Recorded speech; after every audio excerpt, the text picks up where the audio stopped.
يا أيها الذين آمنوا إذا نودي للصلاة من يوم الجمعة فاسعوا إلى ذكر الله وذروا البيع ذلكم خير لكم إن كنتم تعلمون. الحمد لله نحمده ونستعينه ونستغفره ونعوذ بالله من شرور أنفسنا ومن سيئات أعمالنا من يهده الله فلا مضل له ومن يضلله فلا هادي له وأشهد أن لا إله إلا الله وحده لا شريك له وأشهد أن محمدا عبده ورسوله أما بعد فإن خير الحديث كتاب الله وخير الهدي هدي محمد صلى الله تعالى عليه وسلم وشر الأمور محدثاتها وكل محدثة بدعة وكل بدعة ضلالة وكل ضلالة في النار. أعوذ بالله من الشيطان الرجيم. بسم الله الرحمن الرحيم. يا أيها الذين آمنوا اتقوا الله حق تقاته ولا تموتن إلا وأنتم مسلمون. يا أيها الناس اتقوا ربكم الذي خلقكم من نفس واحدة وخلق منها زوجها وبث منهما رجالا كثيرا ونساء واتقوا الله الذي تساءلون به والأرحام إن الله كان عليكم رقيبا. يا أيها الذين آمنوا اتقوا الله وقولوا قولا سديدا يصلح لكم أعمالكم ويغفر لكم ذنوبكم ومن يطع الله ورسوله فقد فاز فوزا عظيما. وقال النبي صلى الله تعالى عليه وسلم اتقوا الظلم فإن الظلم ظلمات يوم القيامة. معزز سامعین، خواتین اسلام، ہم سب سے پہلے اللہ رب العالمین کی تعریف، توصیف، کبریائی، بڑائی، حمد و ثنا بیان کرتے ہیں، جس اللہ وحدہ لا شریک خالق کائنات مالک ارض و سما نے ہم تمام بنی نوع انسان کو اس دار فانی کے اندر پیدا کیا، ہماری رشد و ہدایت کے لیے انبیاء کرام کو مبعوث فرمایا، بے شمار نعمتوں سے نوازا، امت محمدیہ کا شرف بخشا، اسلام جیسی نعمت سے سرفراز کیا. ساری تعریفیں اسی اللہ وحدہ لا شریک کے لیے لائق و سزاوار ہے. اس کے بعد درود و سلام نازل ہو اللہ رب العالمین کے بھیجے ہوئے ان تمام پاک صفت انبیاء کرام پر جن کو اللہ رب العالمین نے اس کائنات کے اندر نبی اور رسول بنا کر بھیجا. خصوصاً درود و سلام نازل ہو ہمارے آخری نبی احمد مجتبیٰ محمد مصطفیٰ جناب عربی محمد الرسول اللہ صلی اللہ تعالیٰ علیہ وسلم پر، جو اس کائنات کے آخری رسول، آخری پیغمبر، سید الانبیاء، خاتم المرسلین اور رحمت للعالمین بنا کر مبعوث کیے گئے صلی اللہ تعالیٰ علیہ وسلم. معزز سامعین، میں نے مسلم شریف کی ایک حدیث آپ کے سامنے پڑھی ہے اور اسی حدیث کے تحت کچھ باتیں میں آپ کے سامنے رکھنے کی کوشش کر رہا ہوں. میں اللہ رب کریم سے دعا گو ہوں الہ العالمین مجھے حق بات کہنے کی توفیق عطا فرما. الہی کہنے سننے سے زیادہ ہم سب کو اس پر عمل کی توفیق عطا فرما، آمین. سامعین، میرا موضوع ہے مظلوم کی بددعا سے بچو. ظلم کئی طرح کے ہوتے ہیں اور ظلم جس طریقے سے بھی ہو، ظلم ہوتا ہے اور وہ حرام ہے. کوئی بھی انسان کسی انسان کے اوپر ظلم نہیں کر سکتا، کوئی انسان کسی مخلوق کے اوپر ظلم نہیں کر سکتا، بلکہ انسانوں نے تو آج اللہ کے اس فرمان کی خلاف ورزی کرتے ہوئے اللہ کے ساتھ بھی ظلم کرنا شروع کر دیا ہے. اور اللہ کے ساتھ ظلم یہ ہے کہ ان الشرک لظلم عظیم، شرک سب سے بڑا ظلم ہے، یہ اللہ کے ساتھ ظلم ہے. جو اللہ کا حق ملنا چاہیے تھا وہ اللہ کو نہ دے کر کسی اور کو وہ حق دینا، یہ ایک ظلم ہے، اور جس کو اللہ نے کہا سب سے بڑا ظلم ہے، اس سے بڑھ کر کوئی ظلم زمین پہ نہیں ہوتا ہے۔ ظالم اسی کو کہا جاتا ہے کہ جس کا جو حق ہے اس کو نہ دے کر کے اس کا حق مار لینا، یہ ظلم ہے، اور وہ آدمی ظالم کہلاتا ہے۔ میں نے آپ کے سامنے مسلم شریف کی ایک حدیث پڑھی ہے جس میں اللہ کے نبی صلی اللہ علیہ وسلم فرماتے ہیں اتقوا الظلم فإن الظلم ظلمات یوم القیامہ، ظلم سے بچو کیونکہ ظلم قیامت کے دن اندھیرے کا باعث ہوگا۔ ظلم کی وجہ سے آپ اندھیروں میں ہوگے، اس ظلم کی وجہ سے آپ جہنم کے مستحق قرار دیے جاؤ گے، لہذا ظلم کرنے سے بچو۔ کسی طرح کا کوئی ظلم کسی کے اوپر نہیں ہونا چاہیے۔ ظلم کیا ہے؟ کسی کو اس کا حق نہ دینا، کسی کے اوپر ناحق الزام لگانا، کسی کو گالی دینا، ناحق ان کو ستانا، یہ سب کچھ ظلم میں آتا ہے۔ اللہ کے نبی صلی اللہ علیہ وسلم نے فرمایا، مسلم شریف کی ایک روایت ہے، اللہ فرماتا ہے یا عبادی انی حرمت الظلم علی نفسی، اے میرے بندو میں نے ظلم کو اپنے اوپر حرام قرار دیا ہے۔ اللہ کہتا ہے کہ میرے بندو ظلم کو میں نے اپنے آپ پر حرام قرار دیا ہے، وجعلتہ بینکم محرما فلا تظالموا، اور میں نے تمہارے اوپر بھی ظلم کو حرام قرار دیا ہے، لہذا تم کسی کے اوپر ظلم نہ کرو۔ اللہ نے اپنے آپ پر ظلم کو حرام قرار دیا کہ میں کسی کے اوپر ظلم نہیں کرتا۔ سورہ بقرہ کی آیت نمبر 270 اٹھائیے، اللہ فرماتا ہے وَمَا لِلظَّالِمِينَ مِنْ أَنصَارٍ، ظالموں کا کوئی مددگار نہیں ہوگا، نہ دنیا میں کوئی مددگار ہوگا نہ آخرت میں کوئی مددگار ہوگا۔ تو ظلم یہ بہت بڑا گناہ ہے، اس کو اللہ پسند نہیں کرتا ہے۔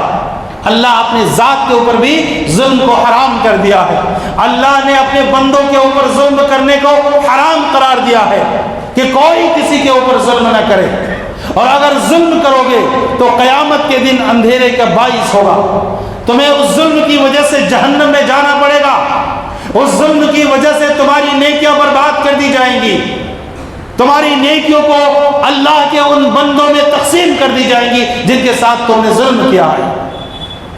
لہذا ظلم کبھی بھی نہیں کرنا چاہیے، کسی کے اوپر بھی نہیں کرنا چاہیے، کسی طرح سے بھی نہیں کرنا چاہیے۔ آئیے دیکھتے ہیں سورہ انعام کی ایک آیت ہے، آیت نمبر 120 پر 9 میں اللہ فرماتا ہے وَكَذَلِكَ نُوَلِّي بَعْضَ الظَّالِمِينَ بَعْضًا بِمَا كَانُوا يَكْسِبُونَ، اور اسی طرح سے ہم بعض ظالم کو بعض کے اوپر مسلط کر دیتے ہیں، جو کچھ وہ کرتے ہیں اس کے سبب سے۔ اللہ رب العالمین کہتا ہے جب ایک آدمی ظلم کرتا ہے تو ظالم کے اوپر بھی ایک ظالم کو اللہ مسلط کر دیتا ہے۔ ایسا نہیں ہے کہ میں کسی کے اوپر ظلم کروں تو میرے سے کوئی بڑا نہیں ہے، اللہ کہتا ہے ہم تمہارے اوپر بھی ایک ظالم کو مسلط کر دیں گے جو تمہارے ظلم کا بدلہ وہ ظلم سے لیں گے۔ کبھی ظالم حکمراں تمہارے اوپر مسلط کر دیں گے جو تمہارے ظلم کا بدلہ تم سے لیں گے۔ ایسا ہرگز نہیں ہے کہ میں زمین پہ سب سے بڑا ہوں، کوئی نہ کوئی پیدا ہوگا، کوئی نہ کوئی آئے گا جو تمہارے ظلم کا بدلہ تمہارے اوپر ظلم کر کے لے گا۔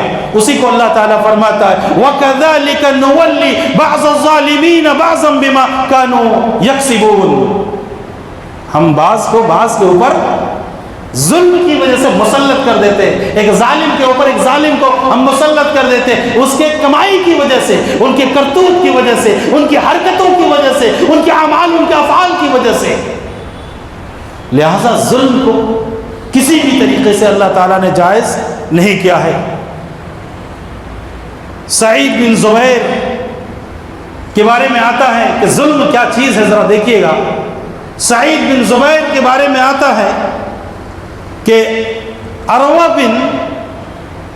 بنت اوس نے ان کے اوپر الزام لگایا، عروہ بنت اوس نے ان کے اوپر الزام لگایا کہ انہوں نے میری زمین کو غصب کر لیا، اور انہوں نے شکایت کی، مروان بن حکم کے پاس شکایت کی۔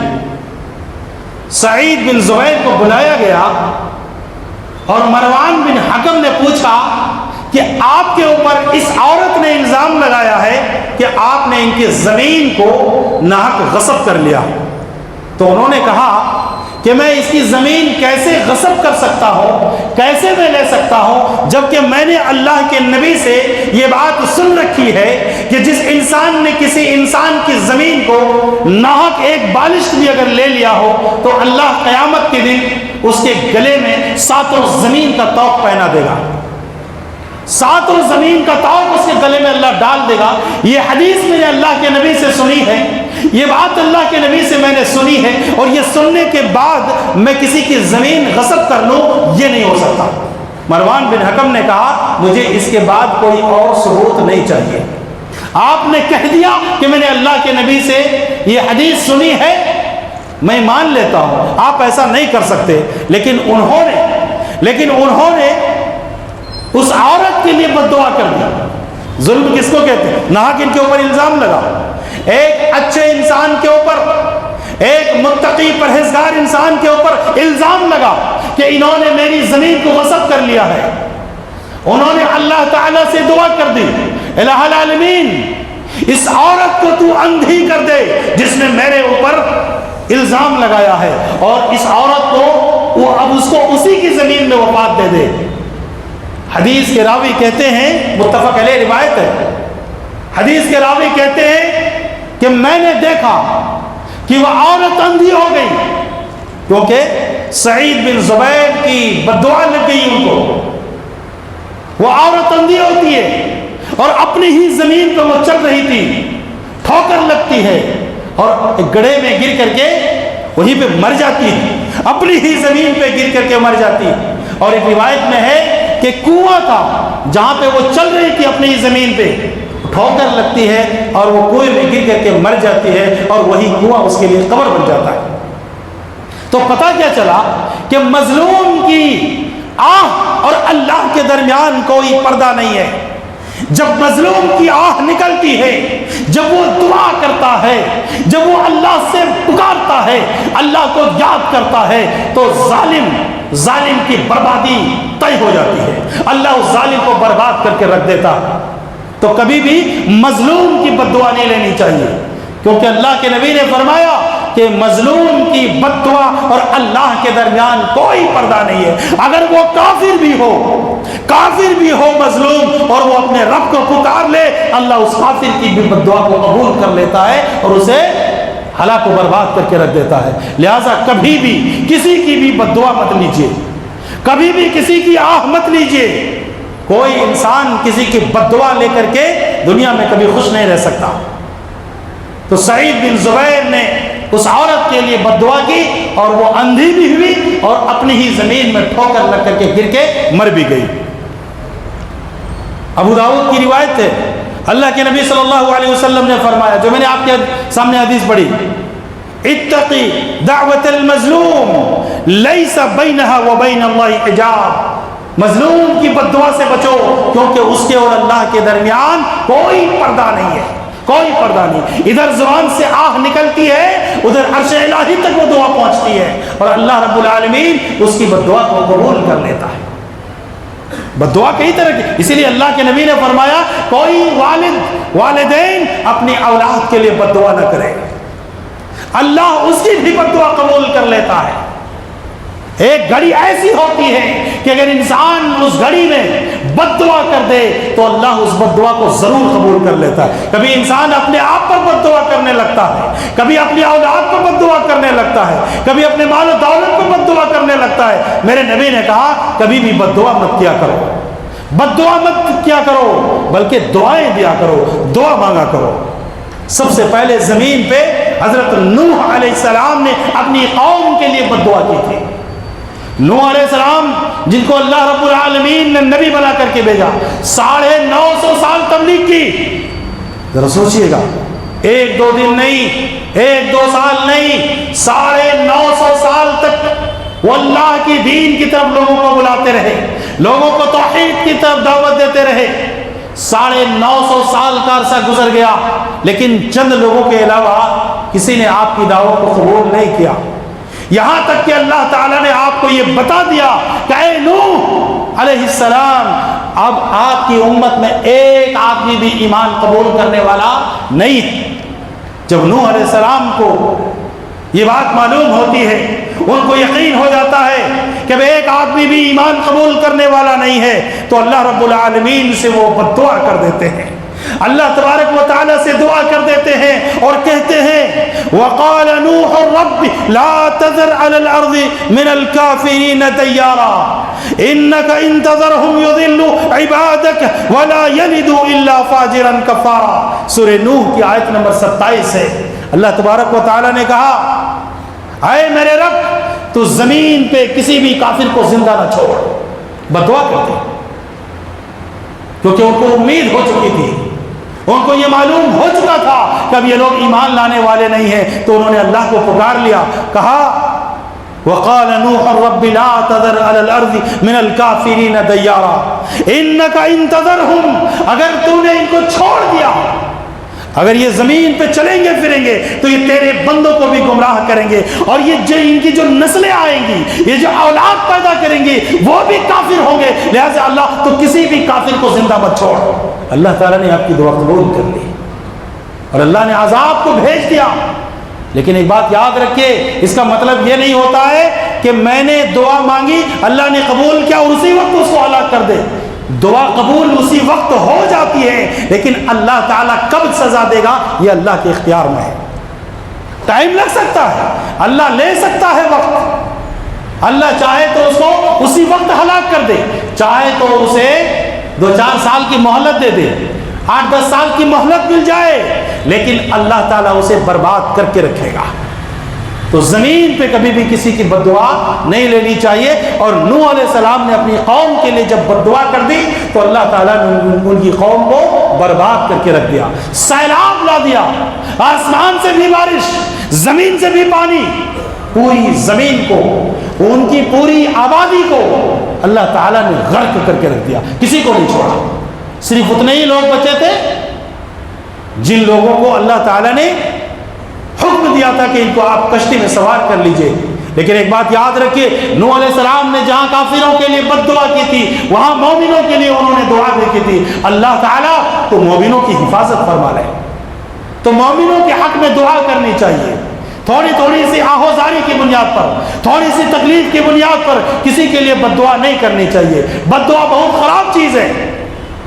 اللہ تبارک و تعالیٰ مظلوم کی بد دعا کو قبول کر لیتا ہے، اس کو رد نہیں کرتا ہے۔ لہٰذا اگر کبھی کسی سے تکلیف پہنچ بھی جائے تو فوراً بد دعا مت کیجیے۔ اللہ کے نبی کو بھی جب طائف والوں نے تکلیف دی تھی، جبرائیل آسمان سے آئے، پہاڑ کے فرشتے آسمان سے آئے اور انہوں نے کہا اگر آپ کہیں تو ان کو میں برباد کر دوں، لیکن میرے نبی نے کہا اللہم اہد قومی فإنہم لا یعلمون، اگر میرے نبی چاہتے تو ان سب کو کہہ کر کے برباد کروا دیتے، ختم کروا دیتے، لیکن میرے نبی نے دعا مانگی اللہم اہد قومی فإنہم لا یعلمون، اللہ میری قوم کو ہدایت دے، یہ جانتی نہیں ہے، اسی لیے میرے ساتھ ظلم کر رہی ہے۔ تو یہ حدیث بتاتی ہے کہ ظلم کرنے والوں کے ساتھ فوراً بد دعا مت کیجیے، اسے موقع دیجیے، ان کے حق میں دعا کیجیے کہ اللہ ان کو ہدایت دے، وہ سدھر جائے۔ لیکن پھر بھی اگر نہ مانے تو مظلوم کو حق ہے، مظلوم کو حق ہے کہ وہ اللہ کو پکار سکتا ہے، وہ اللہ سے بد دعائیں کر سکتا ہے، اور جب اللہ کو پکار لے تو اللہ تعالیٰ ان کی دعاؤں کو رد نہیں کرتا ہے۔ سعد بن ابی وقاص رضی اللہ عنہ، ایک واقعہ اور بتاتا ہوں میں، بخاری شریف کی روایت ہے، سعد بن ابی وقاص رضی اللہ عنہ بڑے پائے کے صحابی ہیں، عشرہ مبشرہ میں سے ہیں، جن کو اللہ کے نبی نے جنت کی بشارت دی ہو اس دنیا میں، اللہ کے نبی کے ساتھ سارے غزوات میں شریک ہوئے ہو، جن کو اللہ کے نبی نے کہا تھا میرے ماں باپ تمہارے اوپر قربان ہو، جنہوں نے اسلام میں سب سے پہلے تیر چلایا تھا۔ سعد بن ابی وقاص رضی اللہ عنہ حضرت عمر فاروق رضی اللہ عنہ کے زمانے میں کوفہ کا گورنر بنائے گئے۔ یاد رکھیے گا ایک بات کو، اس زمانے میں جو گورنر ہوا کرتے تھے وہ مسجد کا امام بھی ہوا کرتے تھے، وہ مسجد کا امام بھی ہوا کرتے تھے، وہ جس علاقے کے گورنر ہیں، جس علاقے کا وہ حکمراں ہے، وہاں کی جو مسجد ہوتی تھی وہاں پہ وہ امامت بھی کراتے تھے۔ آج کے جیسا نہیں، کہ جن کو امامت کرانے بھی نہیں آتا ہو، جن کو خود کی نماز پڑھانی بھی نہیں آتا ہو۔ آج کے حکمراں ایسے ہوتے ہیں، لیکن اس زمانے میں جو حکمراں ہوتے تھے وہ امام بھی ہوتے تھے۔ اور امامت بھی عجیب مسئلہ ہے۔ ایسے صحابی جنہوں نے اللہ کے نبی سے نماز سیکھی ہو، جنہوں نے اللہ کے نبی سے جنت کی بشارت پائی ہو، جنہوں نے اللہ کے نبی نے جن کے بارے میں کہا ہو کہ میرے ماں باپ تمہارے اوپر قربان ہو، جن کو اللہ کے نبی نے اپنا معبود کہا ہو، جب کوفہ کا وہ گورنر بنتے ہیں اور مسلح امامت پہ جب وہ کھڑے ہوتے ہیں تو کوفہ والوں نے ان کے اوپر الزام لگایا کہ یہ نماز بھی پڑھانا صحیح سے نہیں جانتے۔ امامت بھی عجیب چیز ہے، کسی کو بھی کوئی حق رہتا ہے کچھ بھی آ کے بول دے۔ اس صحابی رسول کو کوفہ والوں نے کہا ان کو نماز پڑھانا نہیں آتا ہے، یہ ڈھنگ سے نماز نہیں پڑھاتے ہمیں۔ تصور کیجئے، کوفہ سے شکایت چلی، کہاں؟ مدینہ چلی۔ حضرت عمر تک یہ شکایت پہنچتی ہے۔ حضرت عمر رضی اللہ عنہ لوگوں کو بھیجتے ہیں کہ جاؤ جا کے تحقیق کرو، اور ایسے ایک دو لوگ رہتے، یاد رکھیے گا، معاف کیجئے گا میری باتوں کو، یہ میں حدیث بیان کر رہا ہوں۔ ایسے ایک دو لوگ رہتے، زیادہ نہیں، 100 میں ایک دو نکل جائیں گے۔ الحمدللہ آج بھی لوگ 99% لوگ اچھے ہیں، لیکن کہتے ہیں نا ایک مچھلی پورے تالاب کو گندا کر دیتی ہے۔ یہی حالت ہوئی، کوفہ سے شکایت چلی، مدینہ کو شکایت پہنچتی ہے۔ عمر فاروق رضی اللہ عنہ نے لوگوں کو تحقیق کرنے کے لیے بھیجا کہ جاؤ جا کے تحقیق کرو۔ سعد بن ابی وقاص سے مجھے یہ امید نہیں تھی۔ سعد بن وقاص رضی اللہ عنہ کو عمر فاروق رضی اللہ عنہ اپنے پاس بلاتے ہیں، کوفہ سے بلا لیتے ہیں کہ آؤ یہاں، آتے ہیں، پوچھتے ہیں کہ آپ کے بارے میں فلاں شکایت آئی ہے، تو انہوں نے کہا کہ نہیں، میں نے ان کو وہی نماز پڑھائی ہے جو میں نے اللہ کے نبی سے نماز سیکھی ہے، میں نے کوئی دوسری نماز نہیں پڑھائی ہے۔ عمر فاروق رضی اللہ عنہ کہتے ہیں مجھے آپ سے یہی امید تھی۔ اس کے بعد جو تحقیق کرنے کے لیے لوگ گئے تھے، وہ لوگ کوفہ میں سارے مسجدوں میں گھوم کر کے سعد بن ابی وقاص رضی اللہ عنہ کے بارے میں پوچھتے ہیں کہ تمہارا امیر، تمہارا امام کیسا ہے؟ سب لوگ ان کی تعریف کرتے ہیں، سب لوگ تعریف کرتے ہیں۔ فتنہ پیدا کرنے کے لیے ایک آدمی کافی ہوتا ہے، معاشرے کو بگاڑنے کے لیے ایک آدمی کافی ہوتا ہے، اور ایک انسان اگر بدتمیز، بد اخلاق، بد کردار نکل جائے تو وہ ایک بدتمیز آدمی ہزاروں کے اوپر بھاری پڑنے لگتا ہے، کیونکہ شریف لوگ پیچھے ہٹنے لگتے ہیں، شریف لوگ پیچھے ہٹنے لگتے ہیں کہ کون اس سے بات کرے گا، کون اس سے الجھے گا، یہ تو بدتمیز ہے، یہ تو بد اخلاق ہے، یہ تو بد کردار ہے، کون اس سے الجھے گا۔ ساری مسجدوں میں گئے، تمام مصلیوں نے کہا کہ آپ بڑے اچھے ہیں، لیکن ایک آدمی کھڑا ہوتا ہے، یاد کیجیے گا، صرف ایک آدمی کھڑا ہوتا ہے اور وہ کہتا ہے کہ جب آپ نے ہم سے پوچھ ہی لیا ہے تو ہم آپ کو بتائے دیتے ہیں ان کی خامیاں کیا ہے۔ کہا کیا ہے ان کی خامی؟ کہا یہ انصاف نہیں کرتے ہیں۔ پہلا الزام کہ یہ انصاف نہیں کرتے ہیں، یہ غزوے میں شریک نہیں ہوتے ہیں۔ ذرا تصور کیجئے گا، اس صحابی کے اوپر الزام لگ رہا ہے جن کو اللہ کے نبی نے اپنی زبان مبارک سے جنت کی بشارت دی ہو، کہ یہ انصاف نہیں کرتے ہیں، یہ غزوے میں شریک نہیں ہوتے ہیں، اور بیت المال کا مال جو ہے وہ انصاف کے ساتھ تقسیم نہیں کرتے ہیں۔ سعد بن ابی وقاص رضی اللہ عنہ بڑے محفل میں کھڑے ہوتے ہیں اور کیا کہتے ہیں؟ الہ العالمین تو جانتا ہے یہ بندہ اگر اپنی شہرت کے لیے، اپنی ناموری کے لیے، تاکہ دنیا میں اس کا نام ہو، اپنی شہرت کے لیے کھڑا ہوا ہے، الہ العالمین میں بھی اس کے لیے 3 بد دعا کرتا ہوں، الہ العالمین اس کی عمر لمبی کر دے۔ بد دعا کر رہے، دیکھیے، الہ العالمین اس کی عمر لمبی کر دے، الہ العالمین تو اس کو فقر و فاقہ میں مبتلا کر دے، غریب بنا دے، محتاج بنا دے، اس کے پاس پیسے نہ ہو، الہ العالمین تیسری بد دعا میں کر رہا ہوں کہ تو اسے فتنے میں مبتلا کر دے۔ اللہ تبارک و تعالی نے آپ کی تینوں بد دعا قبول کر لی، اس آدمی کے حق میں تینوں بد دعا قبول ہو گئی، اور اس کی عمر بڑی لمبی ملی، اس کی اتنی لمبی عمر ملی کہ یہ آئی برو جس کو کہتے ہیں، یہ سفید ہو کر کے لمبے ہو کر کے ان کی آنکھوں میں پڑ گئے. اتنی لمبی عمر, مر نہیں رہا ہے کیونکہ بد دعا لگ گئی ہے. اور اتنا فقر و فاقہ, بھوک اور پیاس, کچھ بھی مال نہیں ہے, سڑکوں پہ کھڑے ہو کر کے بھیک مانگتا ہے.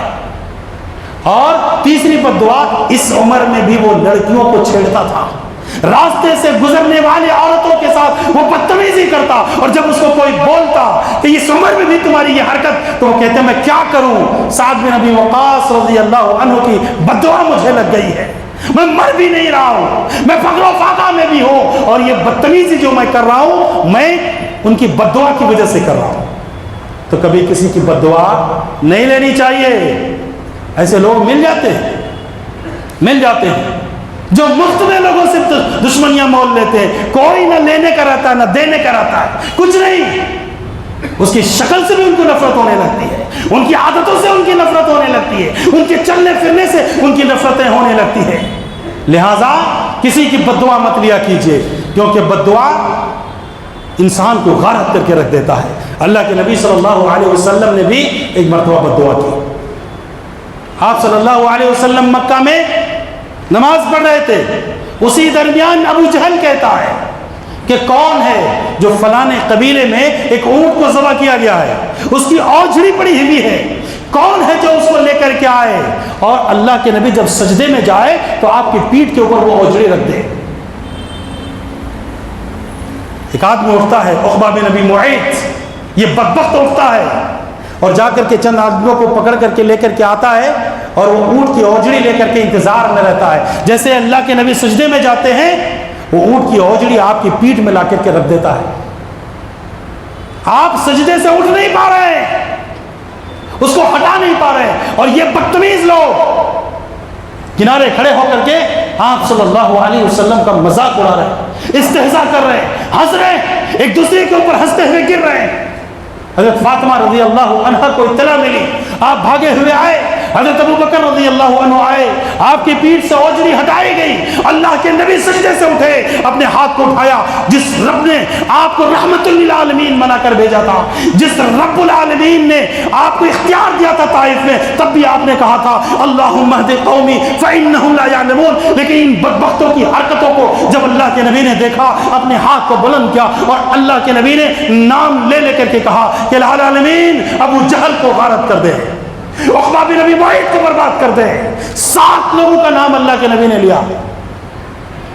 راوی حدیث کہتے ہیں کہ میں نے دیکھا کہ غزوہ بدر میں ان تمام لوگوں کو کاٹ کر کے کتے کی طرح گھسیٹ کر کے ایک کنویں میں لے جا کر کے پھینک دیا گیا تھا. اللہ کے نبی نے بد دعا کی, اللہ تعالیٰ نے غزوہ بدر میں ان سب کو ختم کرا دیا, سب کے سب مارے گئے, سب کے سب کو برباد کر دیا گیا. ابو جہل کی گردن کاٹ دی گئی. اللہ کے نبی نے جس کنویں میں ان کی لاش پھینکی گئی تھی, وہاں جا کر کے کھڑے ہو کر کے اللہ کے نبی ان کی لاش سے بات کرتا ہے. اللہ کے نبی بات کرتے ہیں کہ میرے رب نے مجھ سے جو وعدہ کیا ہے وہ پورا کر دیا, تم سے تمہارے رب نے جو وعدہ کیا پورا ہو گیا. حضرت عمر رضی اللہ عنہ کہہ بیٹھتے ہیں کہ امیر المومنین اللہ کے نبی سے, اللہ کے نبی آپ ان مردہ لاشوں سے بات کرتے, ان سے بات کر رہے ہیں آپ. آپ صلی اللہ علیہ وسلم نے فرمایا یہ تم جتنا سنتے ہو اتنا یہ بھی سنتا ہے. یہ اللہ کے نبی کا ایک معجزہ ہے. اس کا مطلب یہ نہیں ہوا کہ مردے سنتے ہیں, انک لا تسمع الموتى, مردے کو آپ نہیں سنا سکتے. یہ اللہ کے نبی کا معجزہ تھا. اللہ رب العالمین نے ان مردوں کو سنایا آپ کی باتوں کو, لیکن وہ جواب نہیں دے سکتے.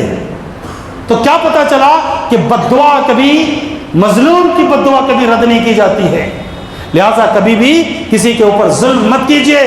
اگر اس کی آہ نکل جائے تو دنیا برباد ہو جائے گی, آخرت برباد ہو جائے گی, کہیں کے نہیں رہیں گے, دانے دانے کو ترس جائیں گے. کوئی نہ کوئی مصیبت آئے گی جس کی وجہ سے آپ پریشان رہو گے, اور سمجھ میں نہیں آئے گا کہ یہ پریشانی کہاں سے آئی, کیونکہ کسی کی آہ اللہ رب العالمین کے یہاں بیکار نہیں جاتی ہے. تو میرا بتانے کا مقصد یہ ہے کہ ظلم یہ بہت ہی خراب چیز ہے, اللہ کو بالکل پسند نہیں ہے, اور کبھی کسی انسان کے اوپر ظلم نہیں کرنا چاہیے. یہ حرام ہے, اللہ نے اپنے اوپر بھی حرام کیا ہے, اللہ نے اپنے بندوں کے اوپر حرام کیا ہے. کوئی کسی کے اوپر کسی طرح کا بھی ظلم نہ کرے. اور الزام لگانا یہ بھی ظلم ہے کسی کو گالی دینا، ناحق ستانا، یہ بھی ظلم ہے. کسی کا مال ناحق کھا لینا یہ بھی ظلم ہے. کسی کو ناحق ستانا، پریشان کرنا یہ بھی ظلم ہے. کسی طرح کا اس کا کوئی حق نہیں مارنا چاہیے. یہ سب کچھ ظلم میں آتا ہے اور اس کی آہ سے ہم بچ نہیں پائیں گے. معزز سامعین، وقت ہو گیا ہے. میں ایک اعلان آپ کے سامنے کرنا چاہتا ہوں. پچھلے جمعہ بھی میں نے اعلان کیا تھا کہ مسجد کے اوپر کام چل رہا ہے چھت کا، تقریباً 2.5 لاکھ روپے اس میں خرچ ہے. اور میں نے پچھلے جمعہ یہ اعلان کیا تھا کہ شاید اتنی بڑی تعداد ہے، 300-400 لوگ ہیں، خواتین بھی ہیں، اگر کل ملائے تو 400-500 لوگ ہیں. اور اتنی بڑی تعداد میں جب یہ بات آپ تک پہنچائی گئی کہ اللہ کے گھر کے لیے، اللہ کی رضا کے لیے، اللہ کی خوشنودی کے لیے، اللہ کے گھر کی جو چھت کی مرمت ہو رہی ہے اس کے تعمیر کے لیے، اس کی تکمیل کے لیے آپ کے یہاں صدا لگائی گئی، تو مجھے امید یہ تھی کہ مجھے شاید دوبارہ آپ کے یہاں یہ آواز لگانے کی ضرورت نہیں پڑے گی. لیکن شاید میں غلط تھا اور جو پیسے کی ضرورت تھی تقریباً 2.5 لاکھ کی وہ مکمل نہیں ہوئی، صرف 50 یا 53 ہزار ہی چندہ ہوا تھا. آج میں پھر اعلان کروں گا، یہ اللہ کے گھر کی چھت ہے. اللہ کے نبی کا وعدہ ہے، من بنا للہ مسجدا بنى اللہ لہ بیتا فی الجنہ. یہ اللہ کا وعدہ ہے، یہ میرے نبی کا وعدہ ہے. یہاں چھت تعمیر ہوگی، عرش پہ اللہ تبارک و تعالیٰ کہتا ہے جنت پہ تمہارے لیے گھر تعمیر کروں گا میں. یہ اللہ کا وعدہ ہے. اگر اللہ کے وعدے پہ یقین ہے، اللہ کے وعدے پہ بھروسہ ہے، اللہ کے وعدے کو ہم سچا مانتے ہیں، تو یقین مانیے ادھر آپ تعمیر کے لیے پیسے دیں گے، ادھر اللہ تعالیٰ جنت میں آپ کے لیے گھر تعمیر کر دے گا. اللہ یہ نہیں دیکھتا ہے کہ تم نے 10 ڈالا ہے تو 10 کے بدلے میں تمہارا گھر جنت میں نہیں بننے والا. نہیں، آپ 10 بھی دیں گے تو اللہ گھر جنت میں تعمیر کرنے والا ہے.